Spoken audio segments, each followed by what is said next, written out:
I would have taken drum lessons the whole time.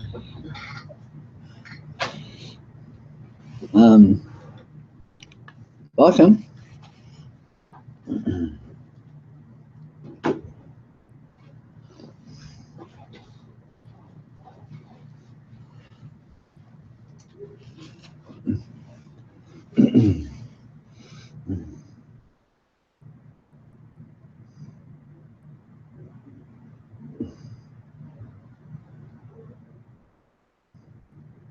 What is real, what is actual, what is right here is completely and entirely and utterly unlike what you think it is. No matter how sophisticated or subtle your idea of what is here is, it's completely wrong. Not just a little wrong, completely and utterly wrong. What is here is unthinkable. It is miraculous. It is miraculous literally, not just poetically. It's actually an inconceivable actual infinity that is what it is the way that it is, entirely according to its own nature, which is completely beyond anything that can be thought. And yet, it's just exactly this that's right here. Everything that you're used to thinking of as normal, as actual, just the nuts and bolts of your life, is actually this inconceivable, transcendental. When words fail, you can't say anything about it without just spouting hyperbole, spouting poetry. And yet, it is this, in its obvious actuality, that exists, that is here. I think in spirituality, it's quite common to think of spiritual values or spiritual quality as somehow a little bit of an add-on of normalcy. So there's normalcy, there's things are the way they are, and you think they're the way they are, and so there's this extra little fairy dust that sort of gets sprinkled on top, and that's kind of the, what I imagine many people think of spirituality as being like, but it's not like that at all. This is so utterly beyond and unlike any single thing you think about it. It doesn't mean that you need to stop thinking. It just doesn't matter, because the seeming normal mode, human mode, includes thought and functioning and communication and all these things we think we're doing, except we're wrong. That's not what we're really doing. Thought isn't really thought. Communication isn't really communication. Functioning isn't really functioning. There's no cause and effect. There's actually no space and time. Even being isn't what it seems to be. So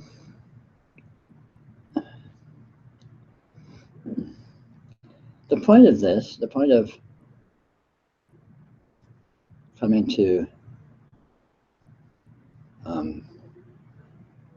flirt with this, even if it's not completely understood, is to help show you where to look. Number one, you look for the transcendental in normalcy, but normalcy is not normalcy. It's completely beyond what you're used to thinking of it as being. And so, the normalcy of your experience, you are actually engaging with complete transcendental reality. Even though the mind continues to spin its completely erroneous version of what's going on, that's neither here nor there. It just doesn't matter. What the mind does is not of any importance at all. So, so living your life and functioning and thinking and, going around and doing your business and all that's fine. But if you look at what it really is, it's possible to notice that it is inconceivably, radically other.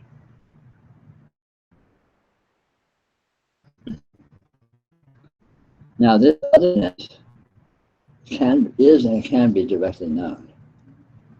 Even though it's unthinkable, it's not unknowable. Because what you are is of its nature. What you are is transcendental. What you are is miraculous. So you have the power, you have the inherent power in your own nature to be with this as it is, because you already are. Because you are it, it is it, and you are this, in fact. This is you. And this being the case, it's possible to come to recognize this. But this will never happen in terms that the mind can wrap itself around it. It can understand or be communicated. But that's, of course, of no importance at all, because the mind is always playing its games like children playing over in a corner. It just doesn't connect with anything. It doesn't have anything to do with anything. So it's of no importance at all. But one can come, it's actually fairly easy to come to recognize what this is, what you are.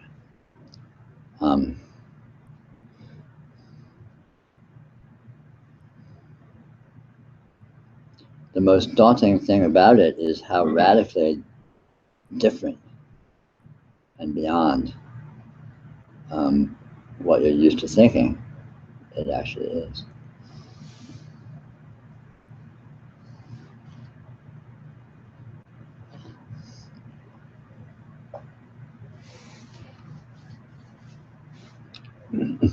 Doesn't that set up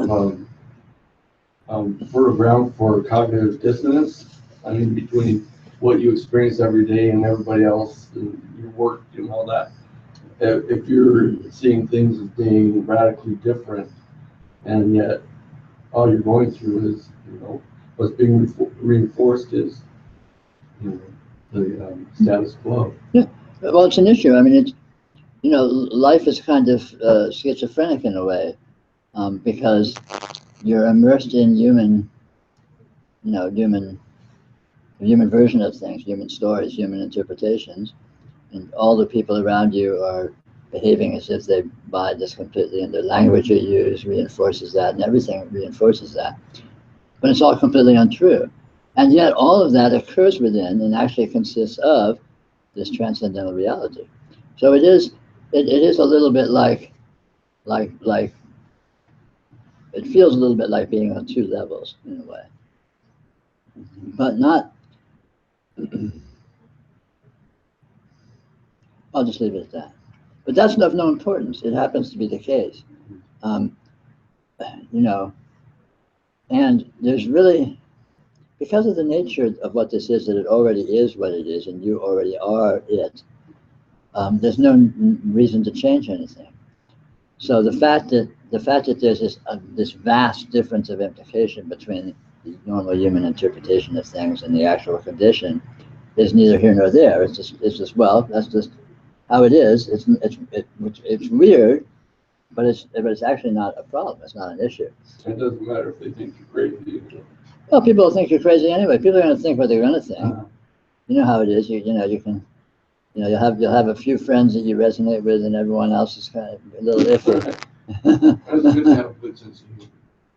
Yeah, well, of course, And in fact, having a sense of what this is helps you to lighten up. It loosens you up. It gives you a spontaneity and an ease and a kind of a access to freedom from your own process. You don't need to be caught in your thoughts so heavily, and right. all this. But that's part of what my question was. It's like I get caught back up in the drama and what's going to happen and all that stuff. Yeah. But you don't. It's very subtle, because you don't even actually need to not be caught up in that. Because being caught up in that is actually nothing other than this transcendental condition. I mean, it's nice to appreciate it. It's nice to know that, because it feels great. I mean, to feel what this actually is. This is heaven. This is literally heaven right here. There's no earth. There's no matter. This is a field of pure light.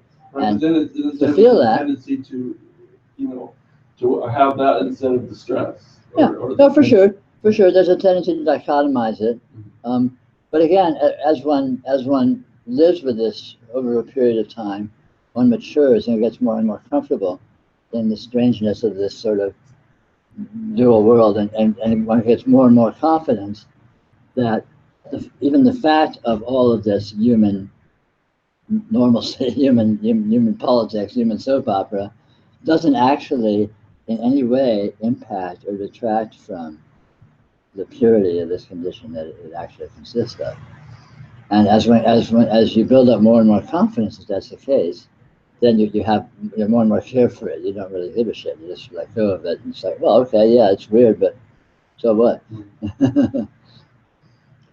And the process of yoga, the process of training in this, or coming to see this, and then maturing with it, can look like quite a learning curve. It can seem to take place over a period of time, because of the very point you raised. It's so, what this is so radically beyond human, human normal conceptualization, that it seems like a dichotomy, and it seems like a kind of a light switch. You're either there, you're either tuned into that, or you're sucked into human normalcy, But again, as your maturity develops, it kind of mixes, and you see the way in which they're both the same thing without actually being polarized. Well, it seems like part of the problem is that, or it's that, you would say it's out there, and it's life situations and work and whatever, stressful situations, but it's really stuff. It's really your own thinking about that it's creating that. Right, and as you train in that becomes more and more obvious, and you become aware that the objective world actually exists inside your experience. So even the the sort of out there in here kind of thing fades away and diminishes, because it's actually not true. And again, as you come to see this more clearly, that feels more obvious and more natural and more just sort of your normal state, rather than something that you need to push for or search for or try to hold a perspective or something like that. Right.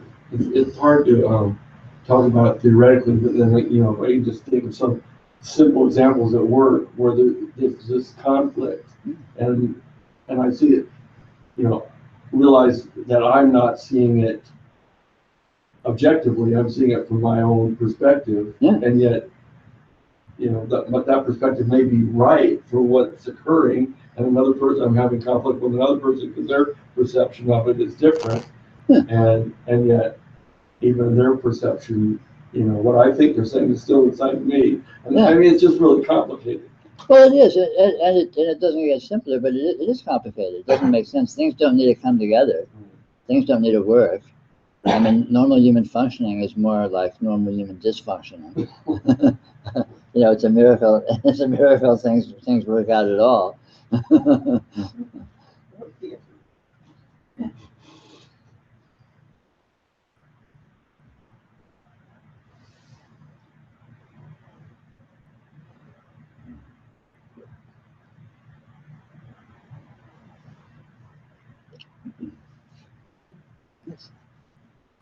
It seems recently I don't have any question, who am I, what am I, who will answer this thought, this perception, because since when I'm aware, I can direct the attention to awareness and it will be resolved.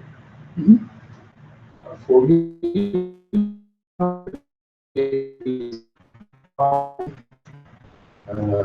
understanding that the more mature we can hold more the time, or expand that. When you understand who you are, for any question like that, I don't need to bring by directing the attention to awareness, everything will be resolved. Right. Is this question I am? No. Is further? No. Is unawareness? Then is resolved from this place come answer. This is no problem anyway. To any recently, I'm very surprised But now I think what my master theme is how this become more permanent. Yeah, I understand. And this, I think this is fairly common.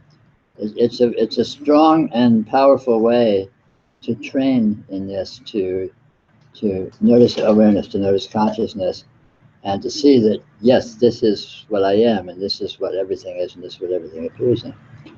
So the trick then is to work down from that and notice that everything whatsoever, even things that seem not to be that, human craziness and so on and so forth, is actually that too. By looking at it, by looking at the substance of what is present. So, for example, all that's present right now in your field of vision is light. Everything is light. Now, the mind likes to turn that into, oh, but this is a person and this is a chair and so on. And the mind does that, but still, it doesn't stop the fact that there's nothing in the vision but light. And what is light? If you go looking for light, you can't find light. Light is just a property of awareness. You can't find, awareness isn't here and light isn't over here. There, if you go looking for light, you're looking, you meet awareness. And if you're looking for awareness, everything that appears comes with. So awareness and the apparitions are one and the same, just the substance is the same. And so by noticing that and training in that, as a kind of a discipline, where you can look at your experience, find where it's easy to see, like in a quiet room, you can look and say, there's no room here, I'm just seeing a field of light. There's the sound, there's no voices here, no cars driving by, I'm just hearing a presence of sound in the consciousness, and so on and so forth. And then as that becomes very clear and obvious, then you can begin to train in areas that are more complex, like human interpersonal, where people are, maybe disagreement or argument or emotion. Then you can look at that and say, well, what is really present here? I'm thinking of it as being a person or an interaction, whatever. But if I look at, well, how do I know that anything's happening? Something is present. What is it that's present? And if you look at what's present, you'll find that the substance of it is this energy, like light or sound or touch or whatever, which is obviously and clearly nothing other than awareness itself. And so by it may involve a kind of a more or less prolonged process of training or investigation, but eventually it's possible to strengthen the obviousness that everything that seems to be contrary to awareness is actually nothing but that itself. And then it's all unified, because it is all unified. So it's just a matter of coming to train in recognizing that. I managed when I'm aware to do this inquiry to get that even intense situation. But I understood one way this understanding not going away. That means shifting the attention to awareness always with you. This is what's called awakening. This is true? Yes, exactly. You come to see that, yeah, it's a felt presence. And it's not even a matter of understanding, it's just it's felt. You feel it. Like you feel the presence. This is present, right? Your experience is present. So that presence, what is it? What is this that's present? And just that it's the obviousness of that feeling. So you don't even need to direct your attention to it. It's felt, it's palpable, it's obvious. And what is felt is this transcendental condition. So in this situation now, for my position, the asana and yoga is to be open what the life Yes. show me and make it my yoga. Yes, exactly. You just relax, open, easy, let things come and go, because everything that happens, everything that seems to be event going on, when you look at it, it does itself. It just appears, it disappears. It's patterns of light, patterns of sound, patterns of thought, all these just patterns of energy floating in consciousness that does itself spontaneously. And as this becomes clearer and clearer, it becomes more palpable. I mean, you feel it. You feel this presence that this is what is present, and there's no presence but this. And this becomes clearer and clearer. And this is realization. And also to come into Sangha like this or Satsang like this is part of developing this. It can be, yes. I recommend you be discriminating. Be discriminating. It means be skeptical, selective.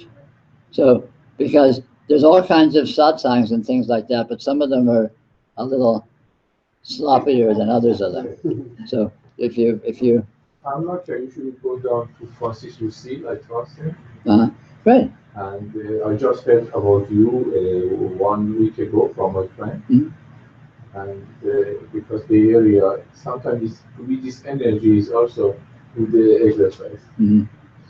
Yeah, so if you find someone that seems clear, then that's very good. Yeah. Because again, it's a reminder, and in this kind of a situation where you're discussing this and looking at it, you can see it from many different points of view and different angles as people suggest things. And all of that helps to just spontaneously train yourself in a broader understanding, a more inclusive understanding of all the different ways this can seem to be. It's still it. It never departs from it. It never becomes anything else. It's always just this. And then whatever it looks like, it's just this. And so the more you think about that, talk about that, but especially notice it in your own experience and feel it. I mean, I can't emphasize enough the importance of experience is felt. Experience, the presence is felt. Experience is felt. Awareness is felt. It's a felt presence. Amazing freedom that I don't need to anymore deal with any sensation and any thought or any perception arising or any feeling. That I can direct by inquiry. This is Farzad, no, this is awareness, and that's it. Excellent. And now because this freedom gives so much energy, is want to expand this openness. Yes.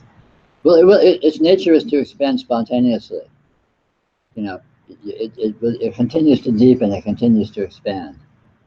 So that will always happen. Once you see this, it's like getting a little rust in a car. Once you see this, it's just going to expand. You get more and more and more and more. Spontaneously, it's not. You don't need to do it because this different thing to understand who you are, and from after you understand who you are, to expand this openness. Because until today, 20th, I asked question about every thought and every perception, and since this phase finished, now I would like to just be in this ocean. Yeah, well, you are. So yes. That takes care of itself. Yes. So the question is, the retreat like that can be also helping, because most of the people, I remember when I was a retreat, asking question about the perception, thought, or feeling, or sensation. This is what we have. Yeah. So the question is, what kind of teaching or can support where I'm staying? Well, this is a very fine point. The strongest teaching is no teaching. The strongest teaching is just your self-reliance. Trust your being, trust your presence, because there's a subtle trap in teaching and seeking that it makes like a little feedback loop and wants more, and he's looking for more, and it gets more, and it's looking for. And it's like a person who's who's a food addict. You know, you eat a little bit and then you get hungry and you eat a little bit. You know, rather than just relax, let it go, let it take care of itself, and then it straightens out. So after a certain point, it's very important to just come to trust yourself without feeling a neediness to go get teachings or go do this. I mean, you know, and it's a fine point. It's something you have to feel for yourself, what is beneficial or what is, you know, in your heading in your own way. But at a certain point, you become the authority, and so going to others or going to situations for the authority is you're actually invalidating yourself. I'm not looking for that anymore. For that. Okay. Just looking for what is the best master game now until all the belief remove and this attention that be aware of themselves be permanent or something like that. Yeah. But it takes care of itself. It does itself. You know, you don't need to. There's nothing else you need to do, because you see what the important thing to be seen is, and that's where the power is. That's what's powerful. That's what does all the work. Exactly. That's what does the clarifying, and that's what does the continued opening. So just the fact that you see that, you're plugged in. So you don't need to go anywhere else. You have that. That's the best.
Kind of slightly different perspective. You said that whatever you think, I'm paraphrasing, of course, whatever you think, it's not what you think it is, it's something else. My perspective is, it is what you think it is, but that's not what it's all about. There's more to it than that, and what you think about a subject, if this is my hand, this is a little bit of this huge spectrum, but it is my hand. Yeah, you know, that's a good point to clarify. Nothing is canceled out, but the actual condition is beyond whatever you can think about anything, as to it almost might as well be. Like, for example, suppose, you know, this is my hand and I'm sitting in the chair, you know, and I have a drink here and there's a computer next to me. But suppose then I realize, oh, but I'm asleep and I'm dreaming. So yeah, the computer's not negated, but it's not a computer. It's not even there, because the actual condition is so far beyond the specifics. The specifics aren't canceled out. I'm still sitting in a chair and it's still a computer. It's just not a computer and not a chair and I'm not sitting in it. So it gets very weird to try to look at the dichotomy between what is thinkable and what is true. What is actual is so vastly far beyond it. It doesn't cancel out the specifics that you think about and that you understand, but they are so radically, I mean, really fundamentally different than what we think, that it almost may as well. But it is a fine point. Everything is included. Nothing is negated. It's not like it's not this, it's this. There's no not this. So, you know, it's like the true condition everything whatsoever that appears, no matter how it appears and how warpedly it appears, is nothing other than a true condition. Otherwise, how could it appear? What would it be made of? So, and yet, what things seem to be, in the way they seem to be, is hopelessly partialized, because in the way that they actually are is unthinkable. Well, there's also the Conceivable. whole thing that radio I made when I was 12 years old is exactly the same as this hand is now. Yeah, sure. And there is no difference. Sure. So whatever I think about, whatever is all part of the universal. Yeah.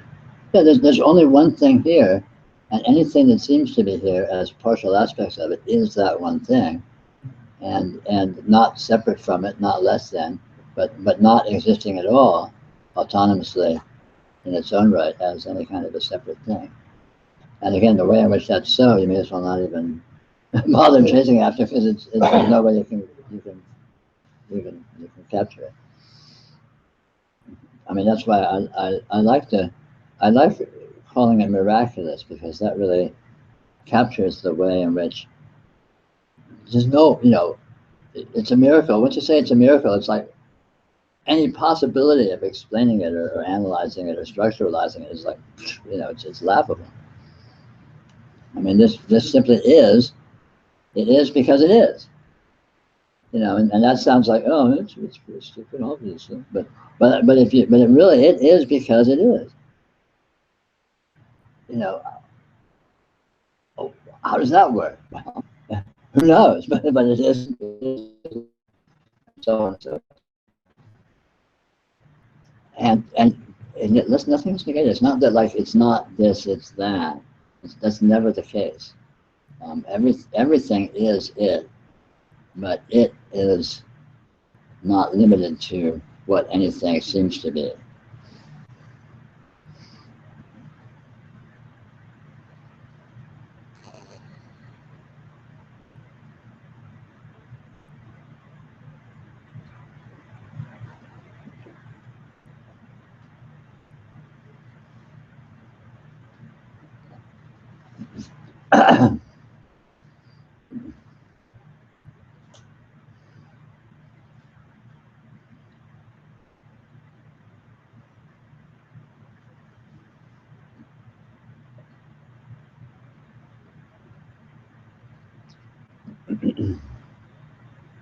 Peter, who was your teacher?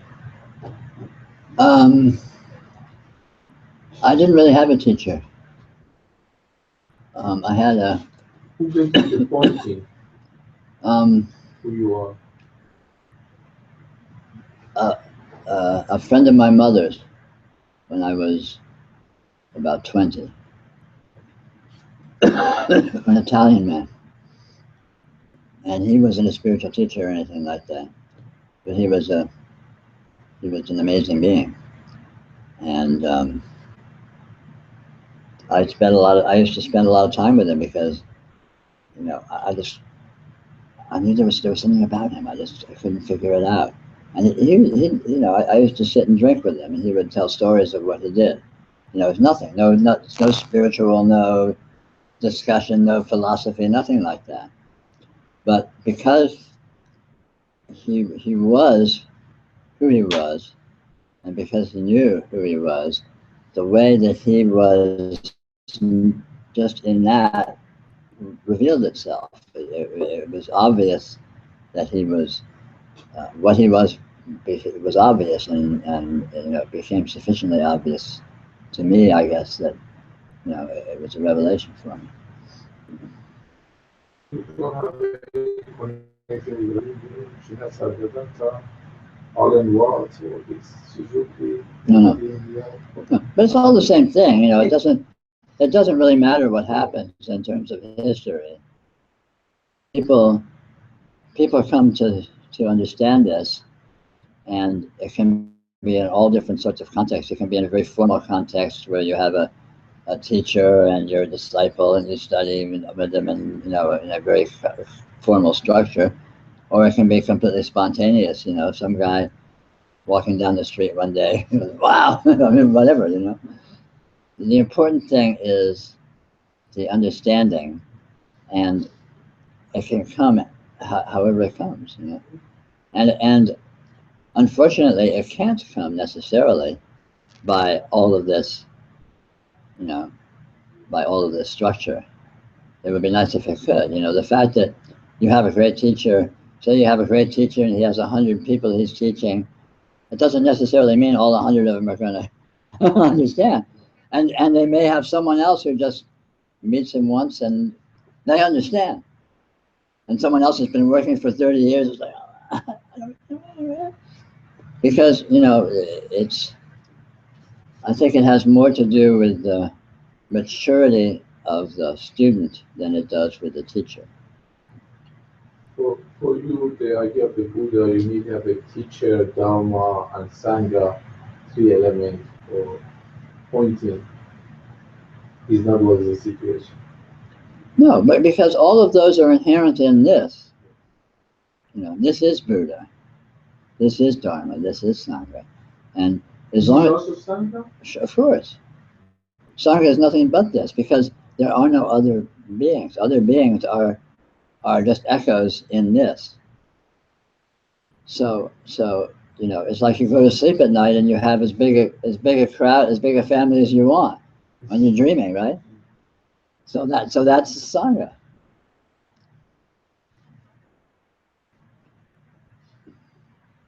So it seems like you can get trapped in the structure of different teaching. Very much so, very much so. And also, it's like that there can be that structure, and you can be able to, and let's say awakening or whatever you want to call it can happen despite all that. Yeah, very much so, completely. That just keeps on going. Yeah, I mean, cults come from. you know, yeah, a lot of modern spirituality has a, you know, in the West certainly, I don't know, perhaps other places as well, has a real kind of a consumer mentality where there's the teacher is selling something and you're buying it, and then you're sort of you're in the you're in the ranks and all, but all of that, you know, it's unnecessary and it's untrue, and the mentality on both sides is why put all that structure on it? You know, it's like putting structure on someone to enjoy a sunset. Along and you see a sunset, and if you go, wow, it just hits you, that just happens. You don't need to, you know, I'm going to, there's a guy online I can go and, you know, I send him $100, he's going to teach me how to enjoy a sunset, and then I'm going to start enjoying it. It's like, really? You know, all of that structure just is redundant. It isn't actually part of what really happens. Right, but there's no ending how far that can go too. Yeah. When people get trapped and pay Yeah. hundreds of dollars. No, it's unfortunate, and not just the money issue, but just all that structurality and disciples and, you know, whatever, all of this kind of complexity. Hey man, how you doing? Good to see you. That's not to say something like Dharmakaya might not be a good pathway for you to Yeah, sure, absolutely, whatever. understand. Yeah, anything. I mean, the point is, understanding can come in any circumstance whatsoever. It's entirely independent of circumstances. On the other hand, if you have the right circumstances lined up, then that can be beneficial. But you don't know what the right circumstances are until it happens. So it's, you know, just because some circumstance advertises itself as being the right circumstance doesn't mean that it is.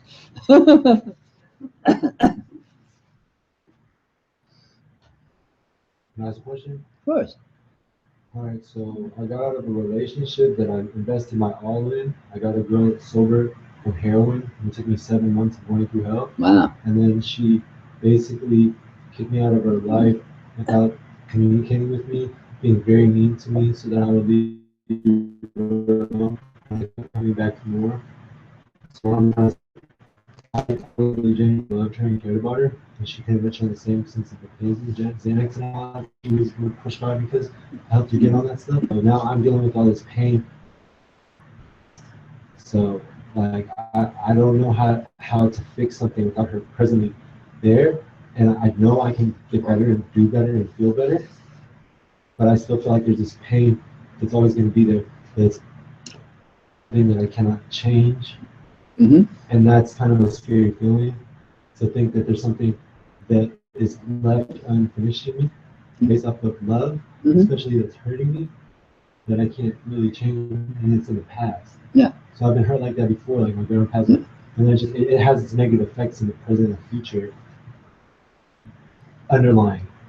Right. So that's like a tricky thing because it's underlying making the result, and it comes from the past. Yeah. Is that like even true, or like should I even like? Is there a better way to deal with it? Or you know what I mean? That's life. Life is like this. You know, the past circumstances happen and they don't get resolved. Nothing ever gets resolved. You know, life is this big ongoing mess that just cascades from one unresolved situation to another unresolved situation, another unresolved situation. And you have pain and the joy and all of the echoes that you went through at the time. They're still there. They're still there in you. They're there as you know, as your sense of yourself, and as aspects of your memory and so on and so forth. You're you. You're still who you were before any of that happened, before you even met her. Same guy that you were before you met her. Exactly. So you have that scarring, you have that suffering you went through, but you know it's not something necessarily.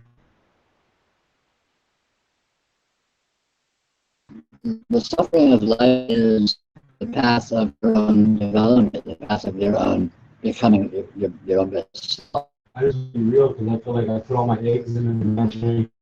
It's not me anymore, and they all got broken in that basket. And it's how it was, exactly how it was before I met her. Yeah. But that's what happens. This is a problem with putting your eggs in an imaginary basket. You do that a few times, you begin to get the message. That doesn't mean that it's not a good idea to help people. It doesn't mean not a good idea to try and have a good relationship.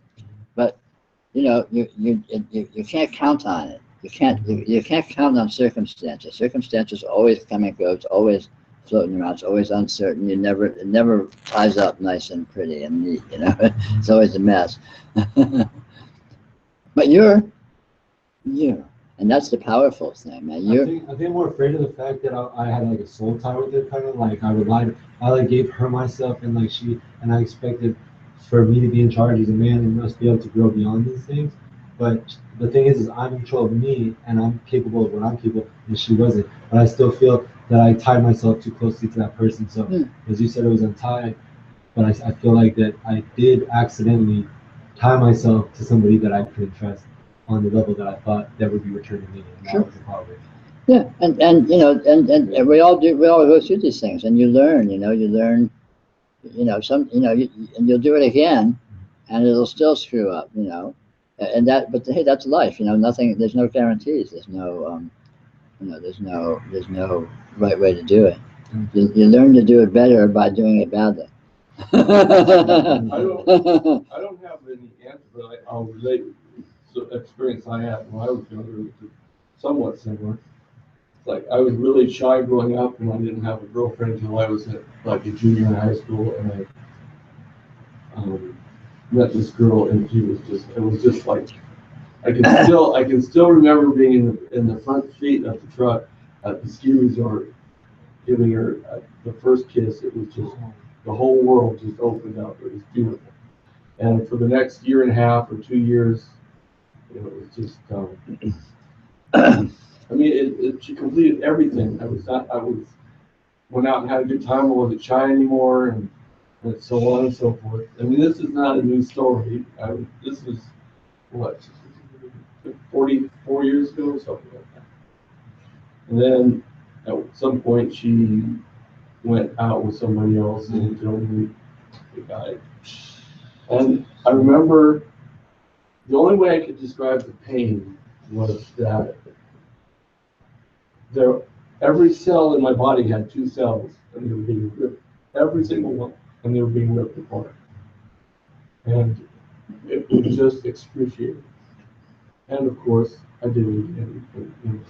But actually, there's never been anything that intense, but there have been, I mean, like Peter said, it's messy and it never comes together completely, but you're not alone, stick it out.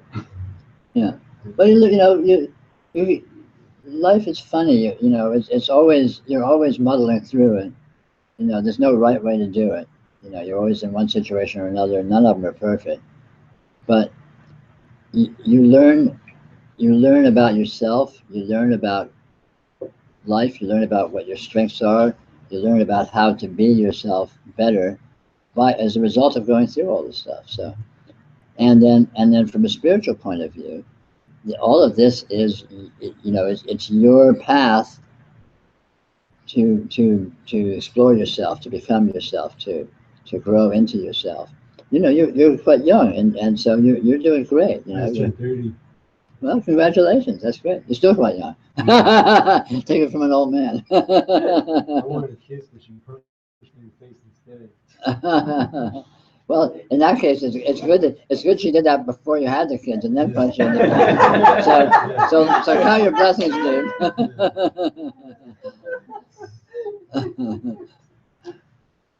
Okay, you're teaching pointing to the memory like he did, or like describing the story, is valuable rather than direct this to who is this story, who is this point, rather than bring this thought or this perception. It has any value rather than direct to the awareness. It depends how you can be with it. If you have the clarity to go right to awareness, that's great. That's okay, because all of that is still a path to awareness, because that is actually what it consists of. You're still being with awareness, just being with it in a more coarse fashion. And You're that, not challenging that. Look, this is thought, this is perception. You're still answering. well, if someone's ready to challenge it, that's great. But there's no rush. When it depends on where the individual is in terms of their own trajectory, their own development. Well, I don't know if you're talking about the story right now, but as far as, relating that story, I would not, looking back, and maybe I can say this about my whole life, but about that particular, I would not have had the sweet kiss any other way. I wouldn't have the breakup any other way. It was so, it's part of me, and I just.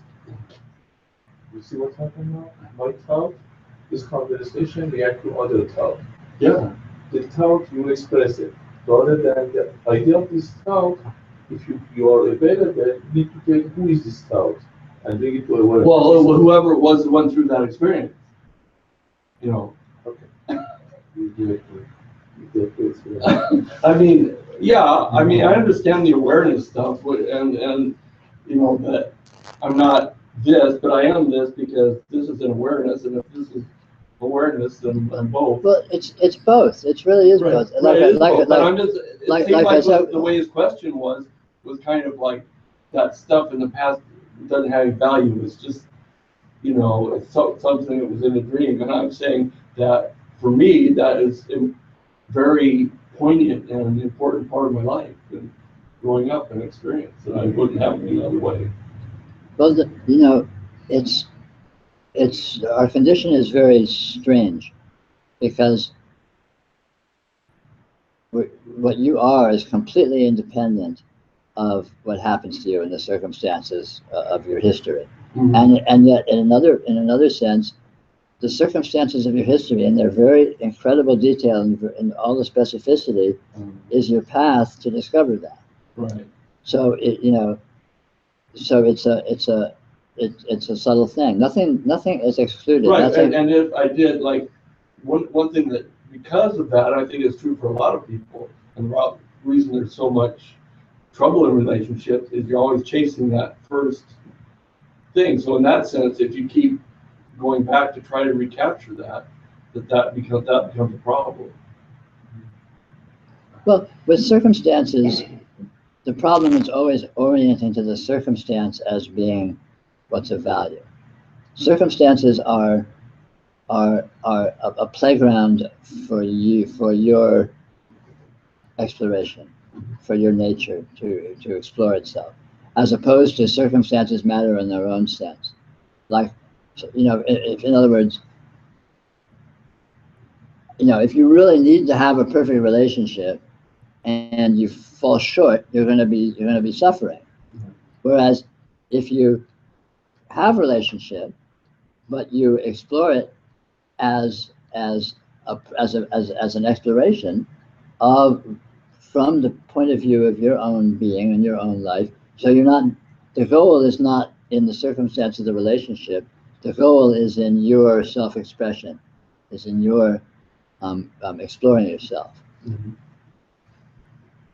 Because if you want goals in circumstance, you're always going to be disappointed. It comes and goes, and circumstance is unpredictable. And you know, I mean, whatever you get, you're going to lose it all. You know, Right. in fact, in the instant, you've already lost. I mean, everything you've ever had is gone. Right. You've lost it all, Right. and you've already lost. I mean, the whole, even just the last hour of this meeting, it's gone. It's lost. Right. It doesn't exist. So if that matters to you, then you're going to feel like, oh, you're always losing. It's like, oh, I'm all these circumstances, I'm always losing. Right. Whereas if you see that it's all there, and you participate in it, but there's nothing there that you need to try to cling to or has a value that you need to hold on to. Because the value is you. You are the value. And the circumstances are just a vehicle for you to explore that and discover that. And then ultimately, as you get more skillful and more developed, then you're looking more finely, not even just at the circumstances, but you're looking at the apparition of the circumstances. You're looking more and more just in the present moment of your own being. I guess I don't really disagree with that. I just what the reason I spoke up is that just a tendency to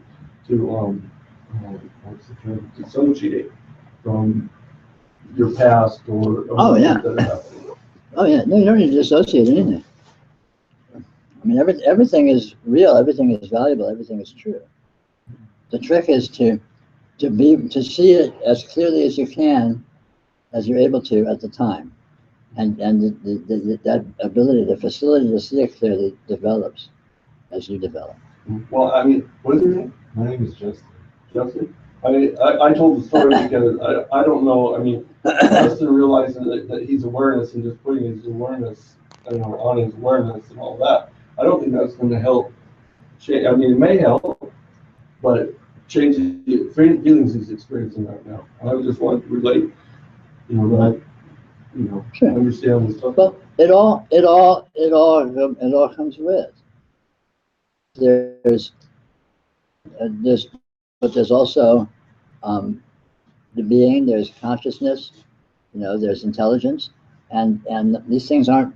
It's a continuum. It's an exclusive continuum. These things aren't separate. It's not like there's the circumstances and then there's you over here and you're completely separated. It's like a full spectrum, like the electromagnetic spectrum or something. There's very low frequencies and middle frequencies and high frequencies. I think what's my biggest thing, like aside from like the experience that I experienced in the past with the girl, is my inner feeling. The real side, some of the real sadness comes from the fact that with her, I had the option to engage in love and engage in doing things that I like to do for another person, and I got things out of it that I wanted. That's like saying if you put me like in jail or somewhere where I can't do anything, then eventually I'm going to turn into a product of that situation. And like, so I was homeless for 5 years and I could have done everything I'm doing right now 5 years ago, and I would already had a bunch of muscles and I would already read a bunch of books. Just live in the past and like not make action. Now this happened to me and I'm hurt. I feel the ability that since she's doing it, that I need to do since everything she's done to regard myself responsible for the things that I've made mistakes. But so I can't get the things that I want right now because I have no one to love, and nobody that loves me, nobody that cares. It feels like myself, you gotta, you know, accept the fact that you know what I'm saying, I'm trying not to slip back into this state where I would be judging, like back when I used to watch TV when I was homeless, and then I started watching TV realizing that if you watch TV, you might laugh or you might be able to think. So when I turned basically into an animal living on the street, and I was basically so appreciative that I had somebody there to love me, and I didn't think that was possible. I give myself the ability to know that I can be loved, and then I have the ability to complete my goals with or without somebody else there. So there has been blessings in the situation. But the part is, it's looking back into old feelings, like thoughts of feeling like I can't do anything, or that I need something external to complete me, or the fact that I feel like I don't know myself because of the situation and what I feel is in my life that I don't have. But see, you come to awareness of that. You come to understanding of wanting to do that as a result of having gone through this. You're building, you're on and up. You're moving. Last things are true. Well, there you go. Perfect. Yeah. Well, then you get it. You're the arrows in flight, dude. It was a flight. That's what I'm reading in Bhagavad Gita. It's been really helping me, man. Arjuna, he's an archer. Yeah, So you call him, that's my nickname now, I guess. yeah, sure. Why not? Hey, go for it. You are. I got a nickname right But so and all of the all of the circumstances. I mean, everyone's like that. Everyone goes through the circumstances they go through, and there's ups and downs. But the value is not the things that happen, that keep happening. The value is in your own growth, because whatever situation you're in is going to evolve, and you're going to be in another situation. But you're still there, there. Yeah. and that's so. That's probably why she left me, man. Not you. I want to become independent and introverted, not just extroverted with nothing really there to offer, because I feel like I expended so much of my time, love, and care upon that person that I stopped caring and spending time on myself to the point where she lost interest in me. And that's a sad thing, because I did something for her that nobody in their right mind, when I almost lost my housing, she bit me a bunch of times, screamed a bunch of times, I just got sleepless nights, I put up with a bunch of lack of love, I put up with anything you can imagine, anything that you wouldn't even be able to imagine. And that wasn't good enough for her. Now it's more like on a human level, like, oh, I like the way that he doesn't know anything about me. She might like you more than she like me, and you would not do what I did for her. So this is a very sad thing for me to face. But you know what? That's probably one of the saddest things to face. That I know how much I love and care, and then I know that it's time to reciprocate. That's like understood. Yeah. I got no closure out of the situation. You know what I'm saying? That's hard. It is hard. It is hard. And I got she cheating on me too. That's the thing. I went to jail for 13 days because I had pills in my pocket when we got pulled over for her registration. And I was trying to detox her with all my heart, with all my effort. And then I went to jail for 13 days. And she was just popping all these airlines when I was in jail, sleeping the whole time, and then messed with the chemical bombs in the brain. And I had to suffer the cost for that in the 30 days after that. After I got out of jail, I tried to get back with her. She was just mean to me every single day. Neglected me, invested me, abused me, playing my games on me. And hanging up on me, not letting me talk to her, seeing me, screaming at me, getting me out of the car, and just throwing things out. And it was like the worst 30 days. I lost 10 pounds. I started smoking like a pack and a half a day. And it was just like the worst 30 days. But like I'm starting to realize that I was taking it to a level that people say, why are you thinking about her? She's not thinking about you. So I'm just thinking like it's such a petty game she played on me with my real love. And it hurts anytime you feel like, because I'm unconditional lover. So it hurts really bad to try to give up on love, or to not know what to do with that love that I have, that to feel like it's treated like that or something like that. Well, you gave it your best sincerely, and that's how it is. You can't count on the world hope it's going to give you. You know that, but still you try, and every time you try, it's into you, because that's what you take. That's what your takeaway is. Here you are. And in a year it's going to be here you are, and that's what counts. You can't rely on people. You can't rely on circumstances. You got to rely on yourself. Yeah. And you do that by trying to be the best person you can. But you know that, you've learned that. I mean, you're an amazing person. How did you form this sender? Oh, Justin's an old friend. One time I was walking on Oh, you know a magic. Oh, yeah. I was walking on a magical mystery journey in Fairfax, and I never really have been in Fairfax like that. And I was so young, I must have been like 16 or something, and I had been smoking weed, and I was walking with a kid or something, and we were walking through the alleyways, and we seen some stairs, and then we walked through the stairs, and I seen like a magic room, and then he was sitting there. And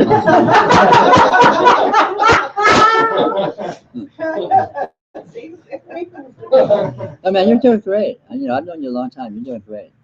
You know, but life is not necessarily easy. Everyone has their own path, and some paths are harder than others.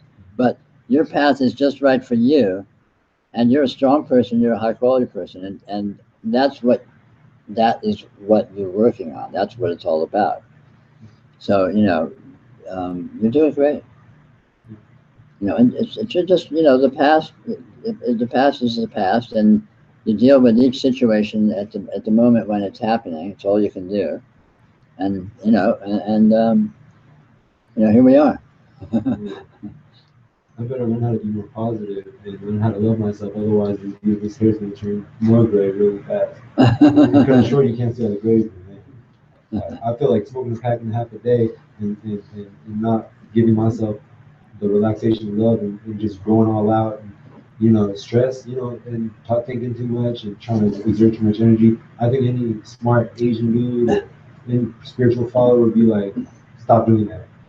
And like, I feel like I'm just basically gonna go like on low battery mode, like one of these days. I don't know. I'm trying to go harder though. I'm trying to go hard. Yeah. I have a lot of people. Hey, listen. Everybody has their own. Self-preservation. Everyone has their own path. Yeah. And whatever your path is absolutely right for you.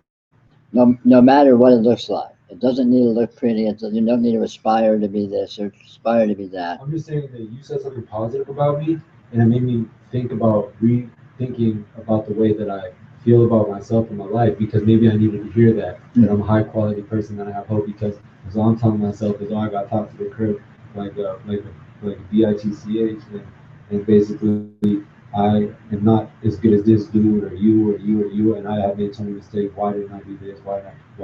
So I'm basically accepting all the guilt and then becoming at peace, but that there still doesn't change the fact that I'm not at peace. But you can see that though, Justin. You can see that, and seeing that's powerful, man. I feel like some of the hardest things, the most difficult things that have happened to me in my life, have very naturally directed me to look at myself and look at who I am and to be here in this room right now. So, as hard as they are, they're really blessings in a lot of ways. The Bhagavad Gita is beautiful. And so like don't forget about it. If you do this, then your mind, and if your mind and you forget, and you forget, then you're just gonna, you know. And it's like you have to remember to keep that consciousness of the learning the lesson with you. You know what I mean? Because I could easily go through a situation and turn back into a schmuck again. Or I can easily go back out there and try to get another one and then go fall it. So making that real commitment to changing yourself consciously, become a better person, getting those morals, getting that self-communication, like that's what I need to do. When I was in jail, my mind started thinking in different ways, and I thought it was so beautiful. It was hell in jail, trust me. I had 23 and a half hours in cell for 13 days, but honestly, it was hell. But there was something so beautiful about it because I had to shut my own mind. My mind had nowhere to escape. And then I found something that I could find, smoking back and half running around like a maniac, you know. So I'm like a really composed like maniac basically. Like a really good person, maniac, uncomposed. But you know, I wish for more satsang. You know, if I get $1 million, I'm paying Peter to just sit there. You don't need to pay anything. Just come out by any time. Just go to the library and log on to TheOpendoorway.com. That's right. You guys are a whole lot better than my girlfriend communicates with me, I'll tell you that. You guys should be grateful. Women. Yeah. Pardon me, ladies. I gotta tell you, stay away from junkies. I've been there and done that. Yeah, that's good advice. They'll come up and bite you in the ass every single time. Peter, trust comes with the maturity to who you are, or trust is the quality you can use for what you verified for when you want to become more mature to this understanding. I didn't follow that. The trust, Right. this is the quality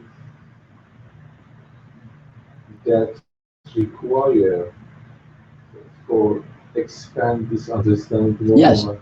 Yes, trust is a key to the true authority.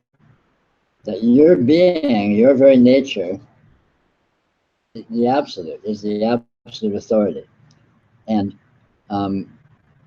it's even stronger than trust. It's certainty, but it certainly can look like trust as you come to it. But to come to this fact, even I mean, like this conversation is very good for this topic. Even if your human personality and your functioning is imperfect, or you have difficult circumstances or what have you, still you are, and you are you, and that is the highest, literally the highest power, and that power is always fully in effect. It's always fully the case, in its purity as well as in all of the circumstances, even if they're imperfect, as a continuum, inclusive. And so, this is true empowerment.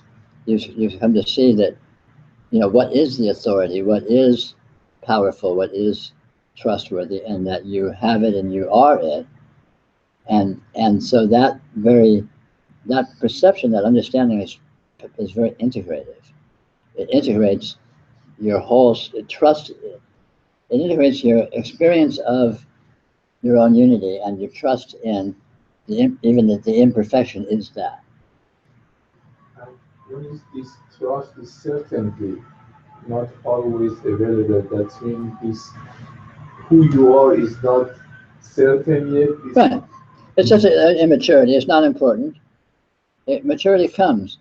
This is why it's important to, if it seems like you're in a situation where you need to work or direct some attention, it's good to do that, because that can become a process whereby you're developing your own maturity. You're coming to understand more clearly the actuality, the reality.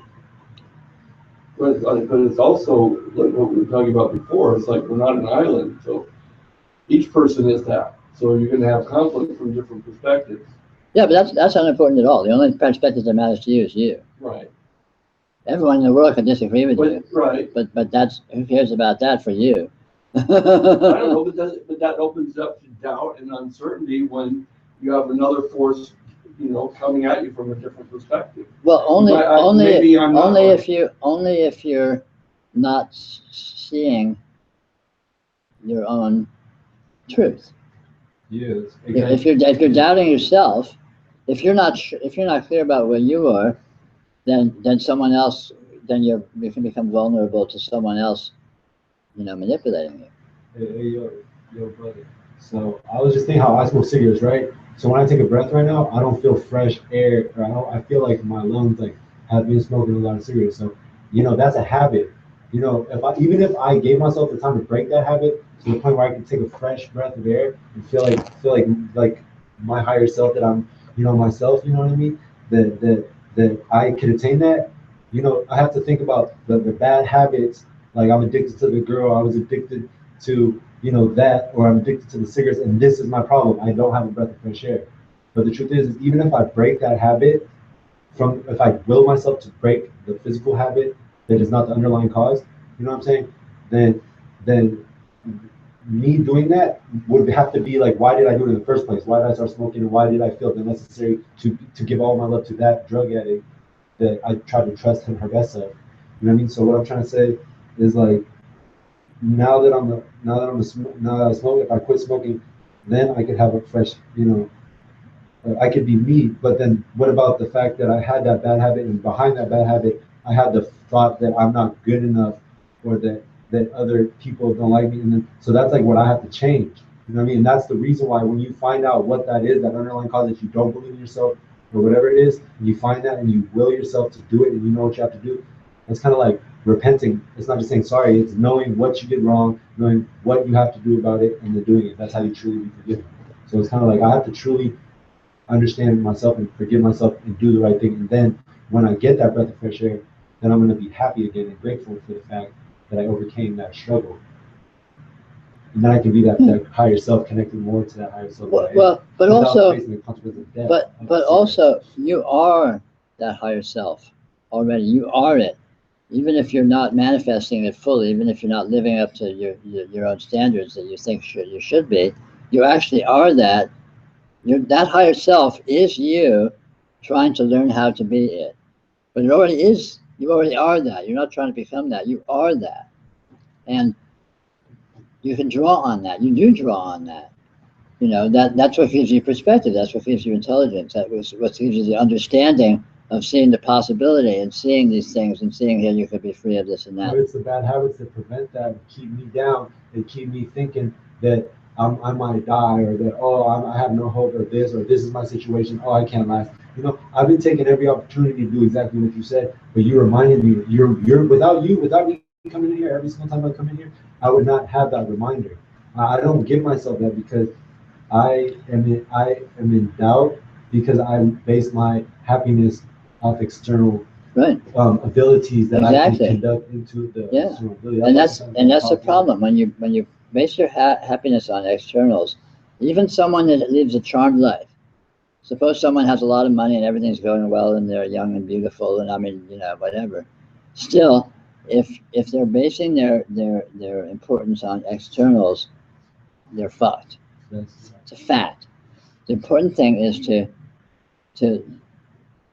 your own being, your own power, your own very nature of what you are is your greatest strength and your greatest power. And you already have that, you already are that. And even though you're going through whatever you're going through, you're still doing all that as the process of growing into your higher self. That's saying that if I focus on that's what I'd be doing. But a lot of times, no, even if you don't, they call it the devil, they call it the self-doubt. That other aspect keeps people down to the point where they're going farther down, and then it inevitably takes you farther down. But going down can be the route to coming back up. Because you're never not on your path, even when you're fucking up. You never know. You're an angel. We all need to be angels for people, man. We need to be angels for ourselves, because you're right, Peter. We need to be working on this stuff and focusing on this stuff. It's beautiful. But you already are an angel. And the fact that you're going through some hellish stuff doesn't make you not an angel. And the angel that you are is learning how to be itself by going through that. And you know, and you make progress. It doesn't necessarily happen overnight, but you chip away at it. You acquire perspective. And as you acquire perspective, you get power. I think that's why people are unhappy, because they know that the way they're choosing to subside in their lives is not true to their spiritual purpose.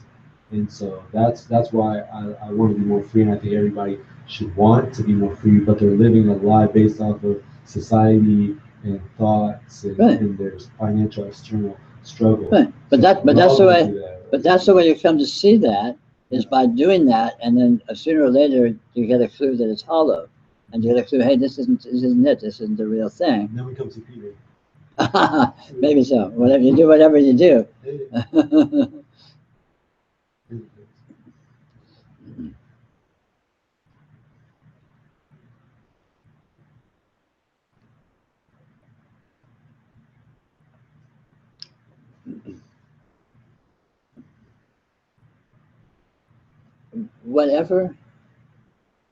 Whatever you're engaged with in your experience is the cutting edge of spiritual process. Whatever it is and wherever it is. You know, if you're working with really difficult, life-challenging stuff, that's the cutting edge. You know, if you're working with subtle aspects of perspective and meditation, that's where it is. Wherever it is for you is your cutting edge, and that's where your power is. That's where your reality is. That's where you're expressing yourself and becoming yourself. And that's true for everyone, no matter what it looks like. You know, no matter what the circumstances looks like, or no matter how, you know, developed they are or undeveloped they are, it's always true. And just be with what you're engaged with right here, right now, as you are, and you're doing it. I'd rather think about who I was, how beautiful and smart and imaginative and great and innocent and peaceful I was when I was a young boy before I ever did any drug or any smoke or any depression or any, like, I really valued the way I saw the world before I was so negative and before such bad things have happened, and the way of my outlook on life. Like, people say you can be whatever you want and there's no limitation, you can change overnight, and like, it's such a great idea, it's so beautiful. But the fact is that I just have spent so much belief in these lies, and then that is what I'm engaged in. That is not my, that is the cutting edge of my own downfall. That is the reason why I can't go out right now and get a girl, no matter how I look or how much money I have, is because I became a product of my own disbelief and my own false thinking. But there is a very, very beautiful world to be in this Marin County. There is a very, very beautiful place. I live in Vallejo, and it just makes me more depressed. I should never have done anything that I did, in almost my opinion. If I don't turn around now and find the ability to change my thinking and who I base and how I view my life, I think I need, like, to be brainwashed and by myself or something. Like, I don't know what to do. But I definitely know that I'm done with myself, just like my girlfriend probably knows. So. Well, everyone's more or less in the same boat, believe it or not, in their own way. For real, you know. I mean, everyone is up against their own failings and their own, you know, weaknesses, and at the same time their own nature that's grappling with that. You know, and it looks like what it looks like for every individual, but it's always the same story. It's only one story. It's a long one. The long one. No, actually, it's instantaneous. Well, yeah, instantaneous and goes on forever. Yeah, go figure. One more separate question. We have this statement from Zen that said river was river and mountain was river and then not and then become. And it seems after inquiry, I lost some color of the appearance of the joy in every moment. I'm more aware, but still more, there's a peace. More peace exists, but not so much colorful. Yeah, I I get some understand. color. I understand.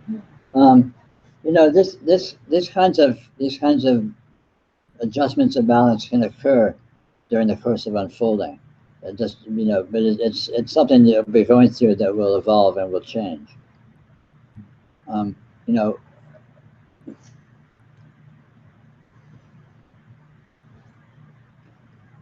well, you know, the Zen image you brought up is actually very appropriate, especially in the sense that it illustrates the way experience seems to be, just completely changes utterly all the time. It changes and it changes and it changes as we go through different phases of our own unfoldment, our own development with it.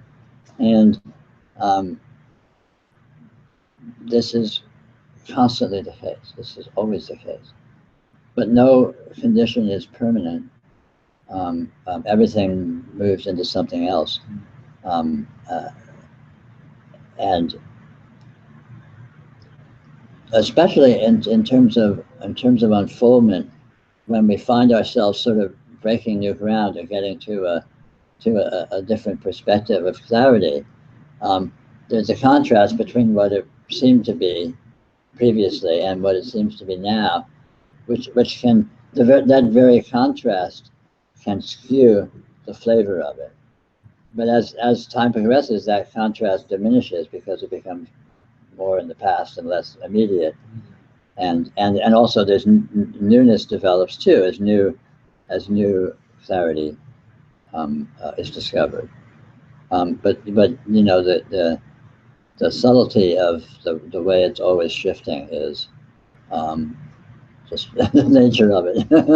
It's something to do also with aging because we become more older. Well, yeah, I mean, it's all part of it. I mean, aging naturally is an unfoldment, of course. You know, for those of us that are spiritually inclined, try to take advantage of that by being with it very efficiently.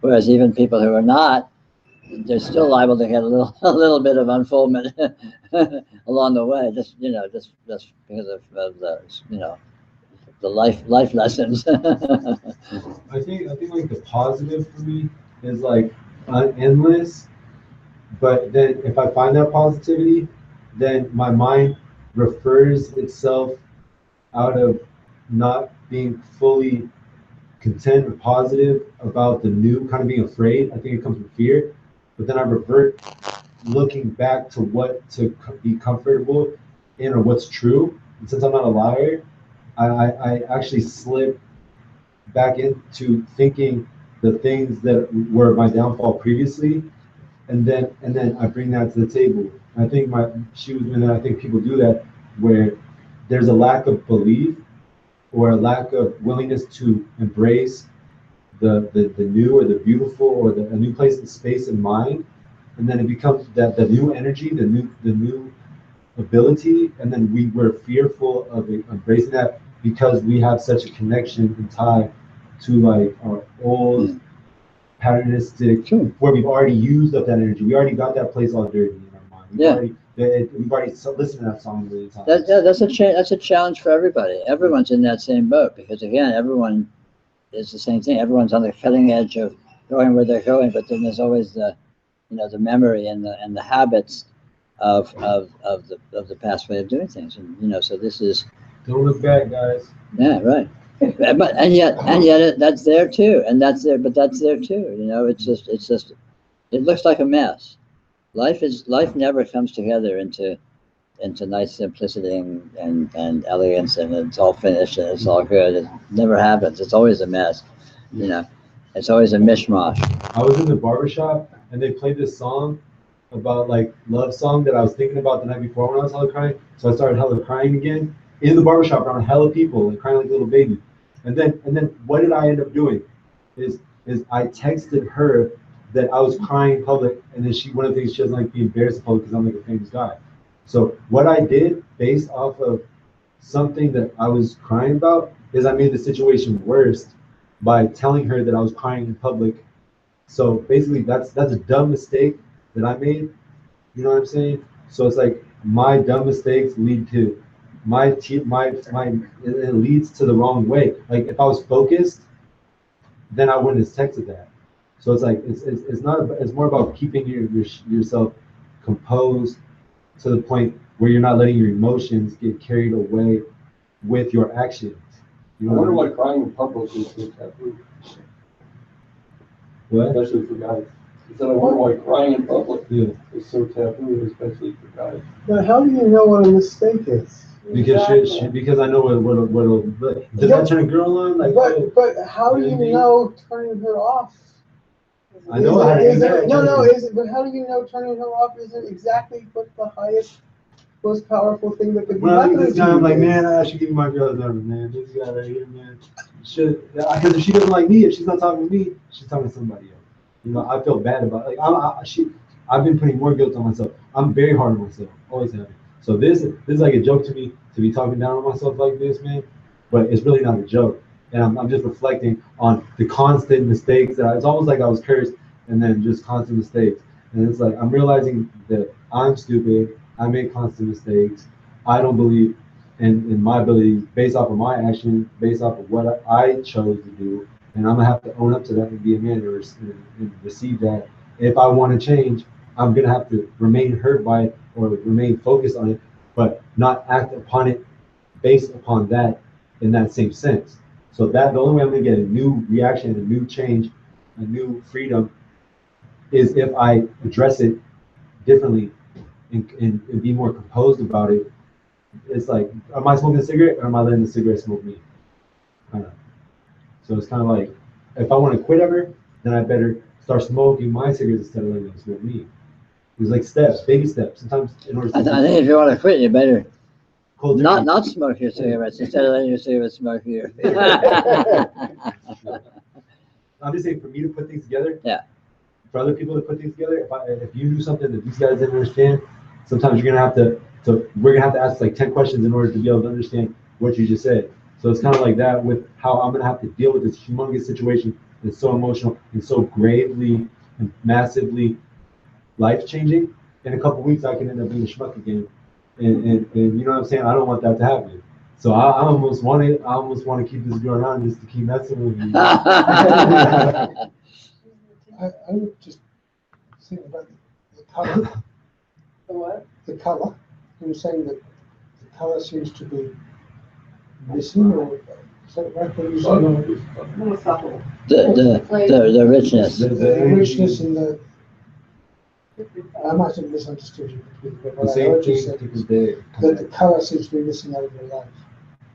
Same shit, different day. Okay, I misunderstood. No. Yeah, same You shit, said different day. here, we're probably lost some. Joy. Yeah. Pleasure out of It's that. like it's Yeah. not. Doesn't matter. Doesn't matter. Yeah, you remember. Anyway, chaos reigns supreme. Always a good reminder. Thank you all very much for coming, and I wish you a good night. And there's a basket here if anyone. Oh, yeah. wants to contribute. If